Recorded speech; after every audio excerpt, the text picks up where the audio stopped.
right, joining us now is Arise Director of News and Politics Editor, Sambo. Samna, very warm welcome. A lot has been happening in the political space, but, you know, the Naira crunch and the rest is trying to overshadow or, you know, tamper with what is happening. But the politicians are still moving ahead. Dati Baba Ahmed, the vice presidential candidate of Labour, is the one charging or alleging that the governor of Kaduna State, Rufai, has committed a treasonable felony and the rest, you know. There is a swing in the political calculation already, is it? Yeah, thank you so much, Christian. And it's good to know that Nigerians are looking forward to these elections, and we must do everything as a nation to make sure that this election holds.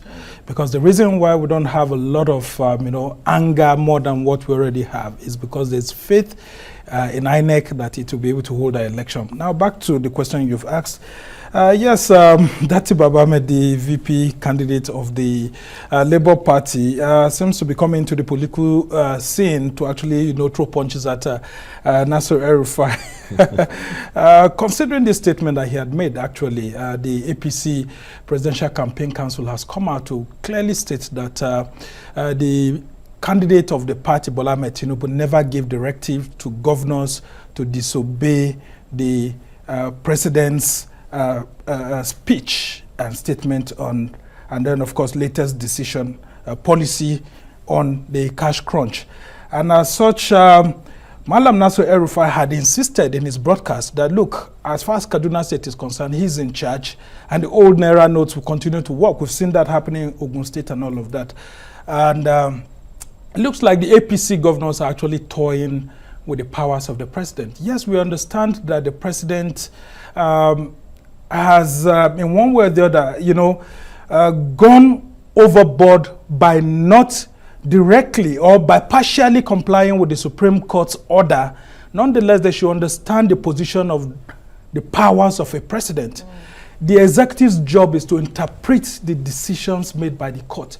The court also has to be very careful when it issues orders to the executive, because the court doesn't have the capacity to implement orders. It is the executive through the police and all of that that execute. So most times in a presidential system, what usually happens is that when judgments come from court or orders come, it's left for the president to be able to decide as to what exactly needs to be done in the interest of the country at the moment. So there's what's called discretionary powers. And of course, the Supreme Court itself knows that. The governors themselves know that. And that's why Malam Nasir El-Rufai, who is the one leading this group, actually himself should be calling himself to question, because there are several judgments that have been given Kaduna State that he, as the executive governor of Kaduna State, pushed aside without obeying. And a lot of things didn't happen. The police and others did not do that. That's because, number one, he has immunity. And then secondly, there are some discretionary powers that, you know, you have as an executive. But the good thing is that the APC national chairman, Senator Abdullah Adamu, has summoned a meeting on Sunday of all APC governors to come around and have a tete-a-tete as to what exactly is happening and why they seem to be the one standing up against their own president and a government that's led by the APC. And we could hear Festus Keyamo earlier today saying that, look, if he was in a position to actually advise the president, he wouldn't have asked that the president should go ahead, you know, and selectively allow the 200 Naira notes to be in circulation while pulling aside 500 and 1,000. But doesn't that tell you that there's a problem in the government, that the presidency itself is not communicating well? How can a member of the executive be accusing his other colleagues of not misadvising the president? So it means there's no communication even in the government and then of course in the party too. You've said so many things, but we'll keep our fingers crossed for the outcome of that meeting. And just to inform our viewers that we also have a senior advocate of Nigeria on standby to tell us the implication of all of this legally. But Sam, I want to ask you about politics. And I want to stay with the Labour Party, which we started with, because we now know that the governorship candidate in Kano has defected to the All Progressives Congress. Now, that's not uncommon, but what does this mean for a Labour Party? I mean, 8 days to the presidential election and, of course, some weeks to the governorship election. Well, I'd actually didn't want to complete that question first. You asked me about Dirty Baba Ahmed and El-Rufai, because I had thought that, I mean, Dirty Baba Ahmed will focus on areas like this in Kano. I mean, for the Kano state governorship candidate of the party to be pulling out right now, it tells a lot as to what exactly is happening within the party. There's also no national cohesion within the leadership of the Labour Party and some of its state chapters.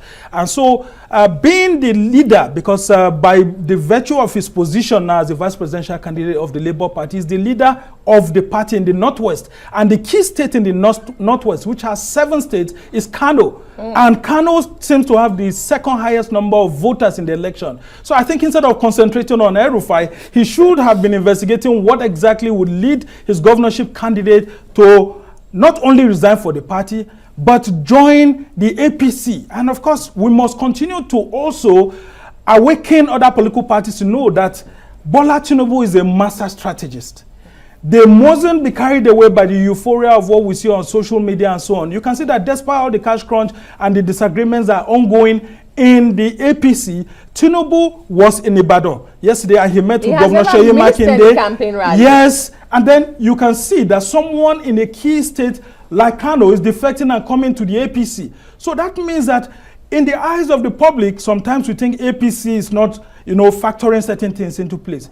They are growing strong politically, getting the key people that mean a lot to the elections. Oh, yes. Let's go to Enugu State where, a court there has adjudicated in a matter where the ADC governorship candidate went to court to ask that all the candidates of the PDP be disqualified, and the court said you are a busybody, an interloper.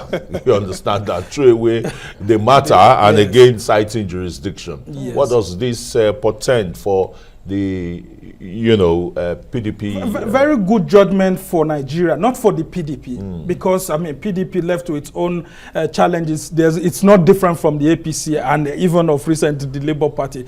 There's a problem of internal democracy within our political parties. A lot of things are happening. That's why you can see a governorship candidate, for example, of the Labour Party, just less than 2 weeks before, trying to step. What happens to all the people who put their trust in you? Isn't it a betrayal of the trust? Now, coming to this case, you see where there are issues of internal democracies in political parties, but the courts have been trying to play safe.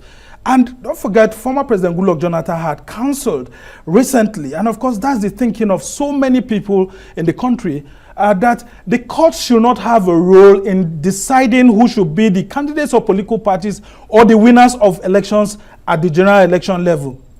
Because the voters should have the utmost right to be able to decide who will govern them. And it's the same thing in the political parties.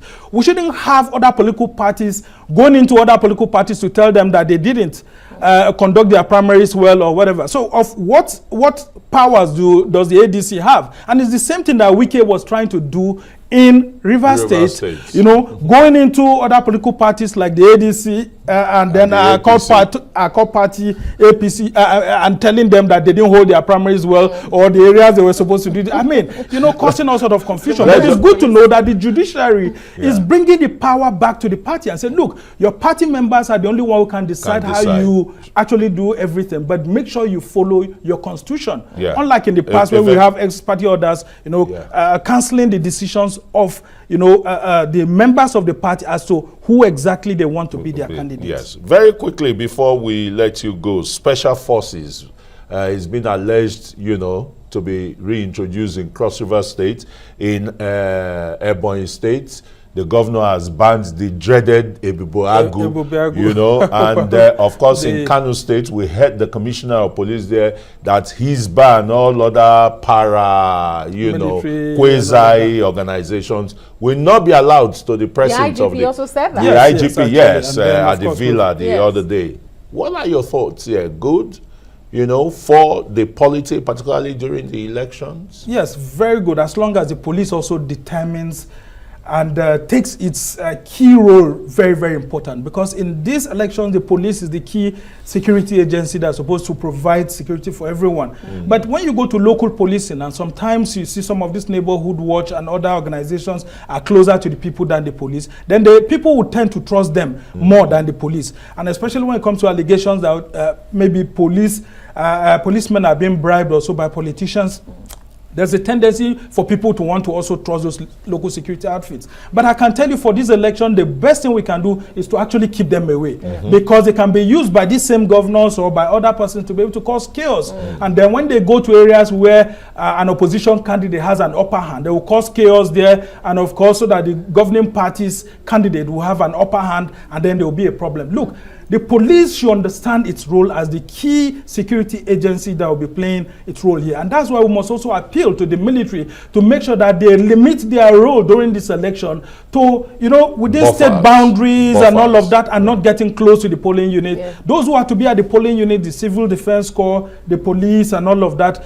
they should take their roles very, very importantly. Seriously. So that the governors will not have any excuse to be able to call these people back. And I can tell you that the election is going to hold peacefully, and we are appealing to the politicians. We got that assurance from the villa when Madam Guber even signed, there was a statement here. There was a statement today by the presidency, and that's where I actually wanted to end with, where the presidency was assuring Nigerians that the calls for interim government should be dispelled, that there's nothing like that. The best thing that can happen to the Buhari presidency is to give Nigerians a free, fair, and credible election that's inclusive, and of course, that the results, once announced, will not be disputed, so that we don't get into serious violence. But I can tell you, the political parties that have not prepared themselves before the election day will have themselves to blame, because we have less than a week to go. We know all that. Samna, thanks so very much. Samna Sambo, Director News and Politics Editor, Arise News. Thank you.